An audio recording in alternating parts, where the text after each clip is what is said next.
দেশ বিদেশের ব্যবসা বাণিজ্য আর অর্থনীতির সব খবর নিয়ে আমন্ত্রণ জানাচ্ছি বিজনেস রিপোর্টে।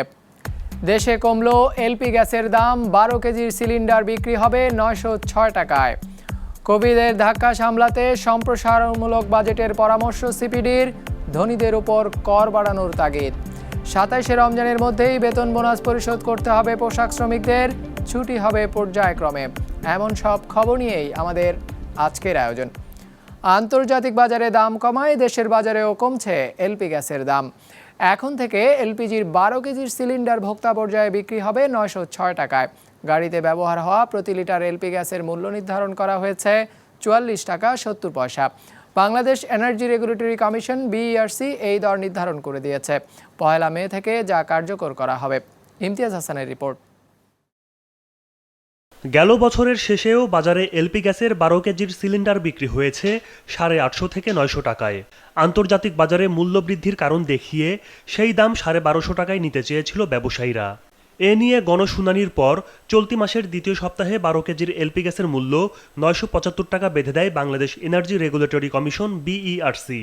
17 দিনের মাথায় সেই দাম আরও 69 টাকা কমানো হলো। তবে অপরিবর্তিত রয়েছে সরকারি এলপিজির দাম। যে মাসে এই সিপিটা ঘোষিত হলো সেই মাসের এই ফরেন এক্সচেঞ্জ রেটটাও আমাদেরকে চিন্তা করতে হবে। এই জন্য যে আমরা শুধু সৌদি সিপির পরিবর্তন এবং সেই পরিবর্তনের সঙ্গে ফরেন এক্সচেঞ্জ রেটের বৈদেশিক মুদ্রার বিনিময় হার এবং মূসক, এই দুইটা বিষয়ই ওটার সঙ্গে অত্যন্ত সংশ্লিষ্ট বিধায় বিবেচনা। অন্যান্য সকল মূল্যহারের কম্পোনেন্ট অপরিবর্তিত থাকবে, কারণ ওইগুলা সৌদি সিপি সংশ্লিষ্ট নয়। নতুন দর অনুযায়ী ভোক্তা পর্যায়ে প্রতি কেজি এলপি গ্যাসের দাম ধরা হয়েছে 75 টাকা 49 পয়সা। আগে যা ছিল 81 টাকা 30 পয়সা, অর্থাৎ কেজিতে দাম কমানো হলো প্রায় 6 টাকা। সেই হিসেবে 5.5 কেজির এলপি গ্যাসের সিলিন্ডারের দাম দাঁড়াচ্ছে 415 টাকা। একই সাথে গাড়িতে ব্যবহার হওয়া প্রতি লিটার এলপিজির দাম নির্ধারণ করা হয়েছে 44 টাকা 70 পয়সা। আগে যা ছিল 47 টাকা 92 পয়সা। সৌদি কন্ট্রাক্ট প্রাইস অনুসারে প্রতি মাসের শেষে গ্যাসের দাম সমন্বয় করা হবে বলে জানিয়েছে বিইআরসি। এটা সম্পূর্ণভাবে একটা অলিগোপলি মার্কেট এবং এ গ্রুপ অফ ট্রেডার্স তারা এটাকে কন্ট্রোল করছে। সেখানে হস্তক্ষেপ করার জন্য যে সকল যন্ত্র বা সিস্টেম ডেভেলপ করার কথা, হয়তো আমাদের সবগুলা এই সিস্টেম ডেভেলপ হয়নি। ইনশাল্লাহ ক্রমান্বয়ে হবে, আমরা যাতে করে ভবিষ্যতে একটা সুষ্ঠু ব্যবস্থাপনায় আসতে পারি। বৃহস্পতিবার মূল্য সমন্বয় বিষয়ে ভার্চুয়াল সংবাদ সম্মেলনে যোগ দেন ভোক্তা প্রতিনিধিরা। তাদের মতে দেশে এলপি গ্যাসের দাম আরো কমানোর সুযোগ রয়েছে। এই যে 906 টাকার কথা আপনারা বলছেন, যদিও আমরা মনে করি এটা অনেক বেশি, আমি এখনো দায়িত্ব নিয়ে বলছি, গণশুনানিতে যেটা বলেছিলাম এটা 750 থেকে 800 টাকার বেশি হওয়া উচিত না। একই সাথে আপনাদের খরচ কমানো সহ অন্য কিভাবে আরো কমানো যায় সেই দৃষ্টিভঙ্গি নেওয়া উচিত বলে আমরা মনে করি। 1 মে থেকে নতুন দাম কার্যকর হবে বলে জানিয়েছে Bangladesh energy regulatory commission. Imtiaz Hasan, business report, Maasranga television. কোভিডের ধাক্কা সামলাতে আসছে বাজেটে সরকারের ব্যয় বৃদ্ধির বিকল্প নেই। বরাদ্দ বাড়াতে হবে স্বাস্থ্য, সামাজিক নিরাপত্তা আর কৃষিতে। মধ্যবিত্তকে ছাড় দিয়ে কর বাড়াতে হবে ধনীদের। আসছে 2021-22 অর্থ বছরের বাজেট নিয়ে এমন প্রস্তাবনায় তুলে ধরেছে বেসরকারি গবেষণা সংস্থা Centre for Policy Dialogue CPD. বৃহস্পতিবার এক ভার্চুয়াল সংবাদ সম্মেলনে এসব প্রস্তাবনা তুলে ধরে তারা। চলতি বাজেটটি সংসদে পেশ হয়েছিল গেল জুনে। তখনও দেশ জুড়ে চলছিল কোভিডের সংক্রমণ, যা মোকাবেলা করে দেশকে এগিয়ে নিতে 5,68,000 কোটি টাকা ব্যয়ের ঘোষণা দিয়েছিল সরকার। এর থেকে গড়ে মাত্র 30 ভাগ অর্থ খরচ হয়েছে অর্থবছরের প্রথম 6 মাসে। বাস্তবায়নের এমন করুণ দশাকে সঙ্গী করে আরও একটি বাজেট প্রণয়নের পথে এখন সরকার, করোনার দ্বিতীয় ঢেউয়ের এই সময়ে। অবশ্যই সামনের অর্থ বছরে আমাদের আরো বেশি সরকারি ব্যয়ের ক্ষেত্রে মনোযোগী হতে হবে। এটা শুধুমাত্র বরাদ্দ বা অর্থ ব্যয়ের ক্ষেত্রে না, যেখানে আমাদের অর্থ বরাদ্দের প্রয়োজন রয়েছে এবং সেটার ব্যবহারের প্রয়োজন রয়েছে, সেই জায়গাটাতে আমাদের সুনিশ্চিত করতে হবে যে বরাদ্দ যেন থাকে এবং সেটা খরচ হয় সঠিকভাবে। সেই হিসাবে আমরা এটাকে বলছি সম্প্রসারণমূলক সামষ্টিক অর্থনৈতিক নীতির সিপিডি বলছে বরাদ্দের ক্ষেত্রে সর্বাধিক গুরুত্ব দিতে হবে কোভিড কেন্দ্রিক স্বাস্থ্যসেবায়। প্রণোদনা নিশ্চিত করতে হবে স্বাস্থ্যকর্মীদের। সামাজিক সুরক্ষার পরিধি বড় করে নগদ সহায়তা দিতে হবে করোনায় আয় হারানো কিংবা দারিদ্র্যসীমার নিচে চলে যাওয়া সবাইকে। সহায়তা অব্যাহত রাখতে হবে কৃষিখাতেও। আর ব্যবসার ক্ষেত্রে নীতি সহায়তা দিতে হবে ক্ষুদ্র মাঝারি উদ্যোগ আর রপ্তানিমুখী শিল্পে। এখন প্রবৃদ্ধিটা সবচেয়ে বেশি গুরুত্বপূর্ণ না, এখন গুরুত্বপূর্ণ হলো যে আমরা স্বাস্থ্য ঝুঁকি কিভাবে সামাল দিব। এখন গুরুত্বপূর্ণ হলো যে কিভাবে আমরা আমাদের ব্যয় এবং বন্টন, যেটা আমাদের সামাজিক নিরাপত্তা এবং সরাসরি যে সহায়তা, সেটার কথা আমরা বলেছি, সেটা দিয়ে আমরা কিভাবে করতে পারবো। ব্যয়ের দিক থেকে এখন আমরা মনে করেছি যে বড় নতুন ধরনের মেগা প্রকল্পে না যেয়ে এখন কিভাবে কর্মসংস্থান বাড়ে এবং কর্মসংস্থান নিবিড় যেসব প্রকল্প আছে সেইগুলোতে আমাদের মনোযোগ দেওয়ার কথা আমরা বলেছি। সিপিডি বলছে করোনার এই বছরে স্বাস্থ্য খাতে প্রয়োজনীয় পণ্যের আমদানিতে শুল্ক ছাড় দিতে হবে। অগ্রিম আয়কর আর মূসক প্রত্যাহার করা উচিত ডাল পেঁয়াজের মতো নিত্যপণ্যে। একই সঙ্গে ইন্টারনেট ব্যবহারের উপর 15% সম্পূরক শুল্ক আর 5% মূসক প্রত্যাহারেরও পরামর্শ দিয়েছে সিপিডি। তবে মাসে 4 লাখ টাকার বেশি আয় করে এমন ব্যক্তির কর হার 25 থেকে বাড়িয়ে 30 ভাগ করার কথা বলেছে সংস্থাটি। আমরা এখন একটা এই ধরনের পরিস্থিতি মোকাবেলার জন্য সম্পদ সংগ্রহের ক্ষেত্রে আমরা অবশ্যই যাদের সামর্থ্য আরো বেশি আছে তাদের কাছ থেকে সম্পদ সংগ্রহ করে আমরা যদি রিডিস্ট্রিবিউশন করতে না পারি প্রান্তিক জনগণের কাছে, তাহলে আমাদের কর ব্যবস্থাপনা কিন্তু এটার সাথে সামঞ্জস্যপূর্ণ হচ্ছে না। তবে এরপরও সরকারের আয়ে বড় ঘাটতি থেকে যাবে, যা মেটাতে বৈদেশিক উৎস থেকে প্রতিশ্রুত অর্থ দক্ষতার সাথে ছাড়ের পরামর্শ দিয়েছে CPD. Sourav Rahman, business report, Maasranga television. পোশাক শ্রমিকদের ঈদুল ফিতরের উৎসব ভাতা আগামী 10 মের মধ্যে পরিশোধ করতে হবে। সেই সঙ্গে ঈদ যাত্রায় জনসমাগম কমাতে কারখানা ভেদে শ্রমিকদের পর্যায়ক্রমে ছুটি দেওয়ার কথা বলা হয়েছে। বৃহস্পতিবার শ্রমিক পরিস্থিতি নিয়ে শ্রমিক মালিক ও সরকারের ত্রিপক্ষীয় বৈঠকে এসব সিদ্ধান্ত হয় বলে জানিয়েছেন শ্রম প্রতিমন্ত্রী মুন্নুজান সুফিয়ান। আগের যে বেতন মজুরিগুলো আর বোনাস মে মাসের 10 তারিখের মধ্যে দেওয়ার কথা, এটা যেন দিয়ে দেওয়া হয়, এটা যেন দিয়ে দেন আপনারা মালিক ভাইদের। আমি অনুরোধ করব, আপনাদের কষ্ট হলেও আপনারা দিয়ে দেবেন, এটা আমি এবং এটা আমি দৃঢ়ভাবে বিশ্বাস করি। পহেলা বৈশাখ আর 2 ঈদ দেশের পোশাক খাতের মূল ব্যবসার সময়। বছর জুড়ে যত পোশাক বিক্রি হয় তার 70 ভাগই হয় 3টি উৎসবকে কেন্দ্র করে, যার মধ্যে রোজার ঈদের বেচা বিক্রি হয় সবচেয়ে বেশি। করোনার প্রভাবে গেল বছর একরকম বন্ধই ছিল বেচা বিক্রি। এবার সে অবস্থার পরিবর্তন আশা করেছিলেন ব্যবসায়ীরা, নিয়েছিলেন প্রস্তুতিও, কিন্তু আবারও সব এলোমেলো করে দিয়েছে করোনার দ্বিতীয় ঢেউ। এখন কি অবস্থা দেশের ফ্যাশন হাউসগুলোর, তা নিয়ে কথা বলতে আমাদের সাথে আছেন ফ্যাশন এন্টারপ্রেনার্স অ্যাসোসিয়েশন অব বাংলাদেশের সভাপতি শাহিন আহমেদ। শাহিন আহমেদ, আপনাকে স্বাগত। লকডাউনের মধ্যেই তো মার্কেট, শপিং মল খুলে দেওয়া হয়েছে, বেচা বিক্রির এখন আসলে অবস্থাটা কি? শপিং মলগুলি খুলে দেওয়া হয়েছে, তো এখন যে অসুবিধাটা হচ্ছে যে যেহেতু ব্যক্তিগত ট্রান্সপোর্ট ছাড়া পাবলিক ট্রান্সপোর্ট গুলি বন্ধ, তো সেখানে কিন্তু কাস্টমার যাতায়াত অসুবিধা হচ্ছে।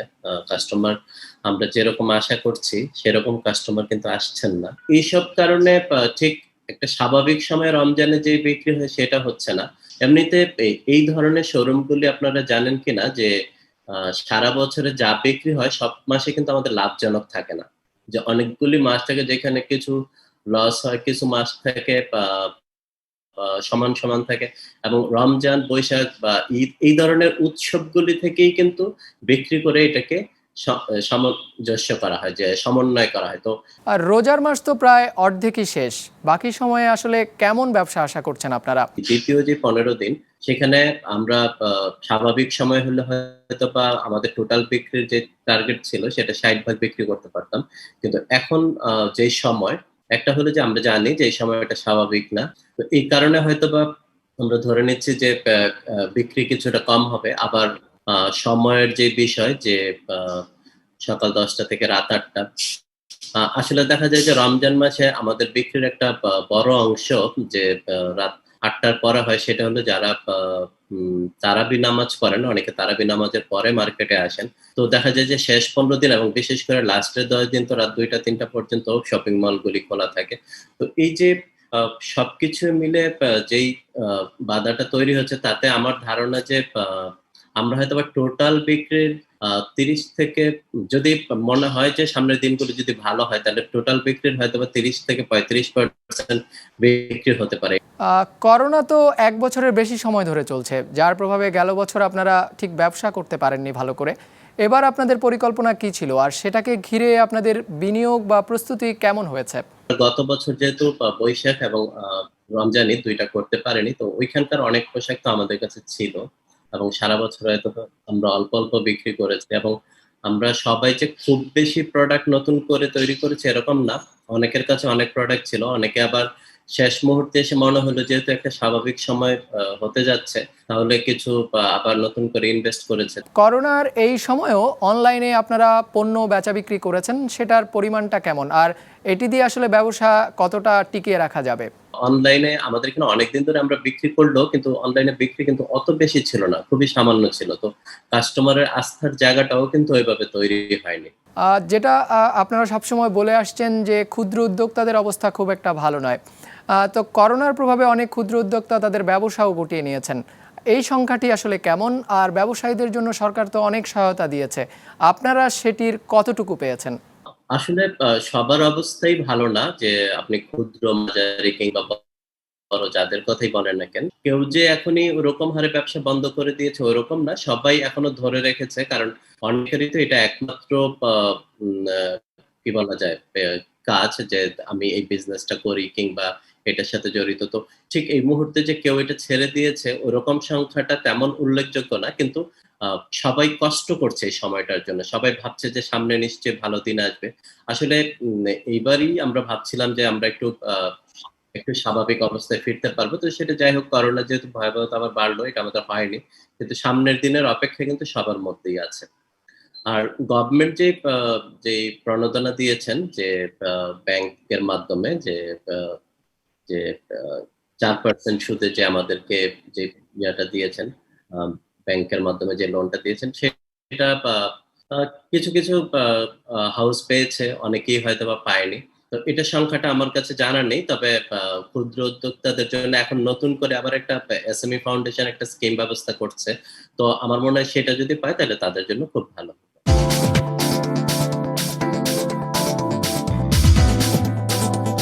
সূচকের ঊর্ধ্বমুখী প্রবণতার মধ্য দিয়ে সপ্তাহ শেষ করল ঢাকার শেয়ার বাজার। সার্বিক সূচক ডিএসএক্স 18 পয়েন্ট বেড়ে দাঁড়িয়েছে 5,479-তে।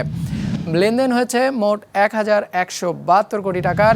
লেনদেন হওয়া শেয়ার ও মিউচুয়াল ফান্ডের মধ্যে দর বেড়েছে 152টির, কমেছে 128টির দর, আর অপরিবর্তিত রয়েছে 71টি দর। এবার বাজার নিয়ে বিশ্লেষণ শুনব অ্যালায়েন্স ক্যাপিটাল অ্যাসেট ম্যানেজমেন্টের। আজকে শেষ কার্যদিবসে মার্কেট পজিটিভ নোটে শেষ হয়েছে, with a significant increase in turnover value. প্রত্যেক সেক্টরই মার্কেটে কন্ট্রিবিউট করেছে। Still insurance sector is continuing its dominance in the market. Developing economy থেকে ইমার্জিং ইকোনমিতে যেতে আমাদের কিছু চ্যালেঞ্জেস আছে, তবে ক্যাপিটাল মার্কেটের এই পজিটিভিটি ভবিষ্যতে আমাদের লক্ষ্যে পৌঁছাতে সহায়ক ভূমিকা পালন করবে। এছাড়া আমরা মনে করি ক্যাপিটাল মার্কেটের এই গ্রোথ মানি মার্কেট থেকে আমাদের নির্ভরশীলতা কমাবে, যেটা ইন্ডাস্ট্রিয়ালাইজেশনকে বুস্ট করবে, কারণ আমরা জানি capital market is the largest source of long term equity finance. সামাজিক যোগাযোগ মাধ্যমে বিজ্ঞাপন দেখানো নিয়ে মুখোমুখি হয়ে পড়েছে ফেসবুক ও অ্যাপল। আইফোনের নতুন প্রাইভেসি সিস্টেম আপডেট করায় দ্বিতীয় প্রান্তিক থেকে ফেসবুকের আয় কমে যাওয়ার শঙ্কা প্রকাশ করা হয়েছে। তবে অ্যাপলের দাবি কোনো ব্যবসার ক্ষতি করতে নয়, এই নিয়ম চালু করা হয়েছে ব্যবহারকারীদের নিরাপত্তা প্রদানের উদ্দেশ্যে।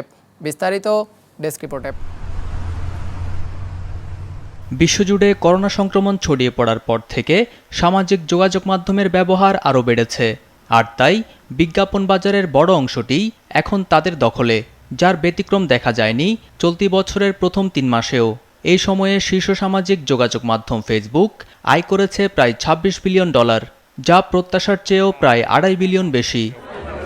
কিন্তু সামনের দিনে বিজ্ঞাপনের এই বাড়ন্ত বাজারে বড় বাধা হয়ে আসতে যাচ্ছে অ্যাপল। বাজার বিশ্লেষকরা বলছেন, প্রতিষ্ঠানটি আইফোনের নতুন প্রাইভেসি সিস্টেম আপডেট করায় বিজ্ঞাপনদাতারা আইফোনের ব্যবহারকারীদের অনুমতি ছাড়া তাদের ট্র্যাক করতে পারবে না। ব্যবহারকারীদের পছন্দ অপছন্দ অনুযায়ী বিজ্ঞাপন দেওয়ার সুযোগও কমে আসবে, যা ফেসবুকের বিজ্ঞাপনী আয়ে বড় প্রভাব ফেলতে যাচ্ছে। Apple is responding to a real consumer desire for privacy. And that desire exists among Apple users, but exists among all people who are using mobile software and mobile apps and mobile phones.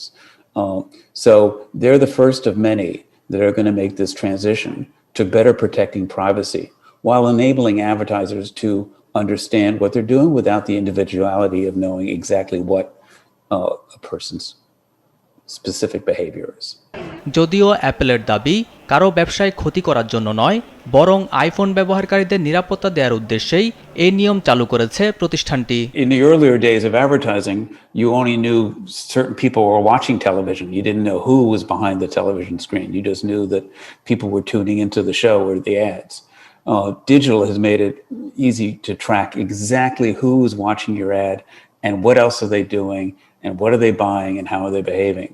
It's going to force advertisers to step back initially to look at aggregated data more than individual data and protect individual users' privacy. বিশ্বজুড়ে 100 কোটির বেশি iPhone ব্যবহারকারীদের বিজ্ঞাপনের আওতায় আনতে নতুন প্রযুক্তি এবং পদ্ধতির কথা ভাবছে প্রতিষ্ঠানগুলো। মুস্তফা তাহান, বিজনেস রিপোর্ট, মাছরাঙ্গা টেলিভিশন।